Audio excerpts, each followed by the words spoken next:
কিছু বলবে না তো? এর বাবা কি বলবে বাবা? যদি কিছু বলবে না কিছু না, দাঁড়াও দাঁড়াও দাঁড়াও। ও বাবা, বাবা, ও বাবা, বাইরে এসো, তোমার সঙ্গে খুব দরকার আছে। আচ্ছা যাচ্ছি। কি হয়েছে? আগে চেয়ারে এসে বসো, তারপর বলছি আমি। বেশিয়া বলছি বাবা, আমি বিয়ে করেছি আজকে। বিয়ে করেছিস মানে? হ্যাঁ রে ছোট, কি হয়েছে? এই বাইরে আয়, তোর ভাইপো কি করেছে দেখ। কি করেছে? আয় আয় আয় দেখ, বস কি করেছে ভাইগো? দেখ। আমি বিয়ে করেছি কাকা। এই কাকাকে প্রণাম করে যাও। এই ওসব বিয়ে টিয়ে শুনবো না, হবে না। এই কাকা কি করছো? ওসব ওসব ওসব শুনবো না আমি। কোনো বিয়ে টিয়ে হবে না, সব বিয়ে টিয়ে মানবো না। তুই কি খাওয়াবি কি? সে আমি খাওয়াবো, আমি বুঝে নেবো। কি বলছি? হ্যাঁ, আমি তোমারটাও ভেবে এসেছি। মেয়ের বাবা নেই, মা আছে। কই কই মা কই? এই তো এই তো কই দেখি এই দেখি। তো, এই তো।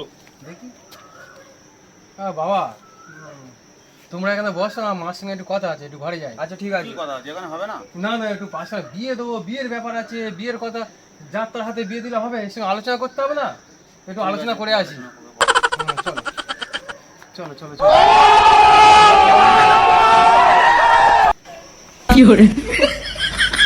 ভাইগো, বলছি রে, পারবি তো? আরে কাকা, তোমাকে নিয়ে এসব ভাবতে হবে না। ও সব না ভেবে তোমার বাপটাকে ডাকো দেখি। তাই তো, দাদা অনেকক্ষণ আগে ঢুকেছে, কি করছে? এ দাদা, দাদা হ্যাঁ, কি করছিস তুই? বেরোবি না নাকি? হ্যাঁ, বেরোচ্ছি দাদা। কত আলাপ আলোচনা করছি। হ্যাঁ বৌমা, তোমার শাশুড়ি মা প্রণাম করো। কি? শাশুড়ি মা? কি করেছো দাদা এটা? বিয়ে করেছি, আমার কি হবে? তোর মা হবে। তাহলে আমার বিয়ের কি হবে? তোরা পুঁত মারা খা, আমি এই চললুম।